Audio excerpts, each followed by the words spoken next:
धनगर समाज नेते उत्तम जानकर यांनी उपमुख्यमंत्री देवेंद्र फडणवीस यांच्यावर गंभीर आरोप केल्याचं सध्या समोर येत आहे। महाराष्ट्रात देवेंद्र फडणवीसांमुळे भाजपाचा सुपडा साफ झाला असं ते म्हणतात। फडणवीसांच्या कारस्थानामुळे भाजपावर ही वेळ आली असंही त्यांनी म्हटलेलं आहे। महत्त्वाची बातमी आपण सध्या पाहतोय। धनगर समाज नेते उत्तम जानकर यांनी हे फडणवीस यांच्यावर गंभीर आरोप केल्याचं पाहायला मिळत आहे। तर कालच देवेंद्र फडणवीस यांनी मोठं वक्तव्य केलेलं होतं। मला सरकारमधून मुक्तता करा अशी त्यांनी मागणी केलेली होती। त्यावरच अनेक चर्चा सुद्धा रंगलेल्या होत्या। त्यातच उत्तम जानकर यांनी हे गंभीर आरोप केलेले आहेत। महत्त्वाची बातमी,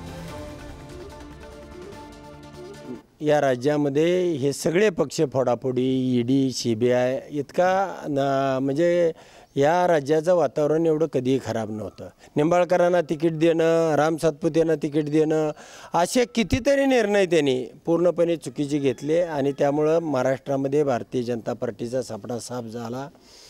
याचं कारणच देवेंद्र फडणवीस आहेत। त्यांनी राजीनामा नाही दिला तर मात्र निश्चितपणानं 250पेक्षा जास्त जागा या महायुतीच्या येतील याची मला खात्री आहे।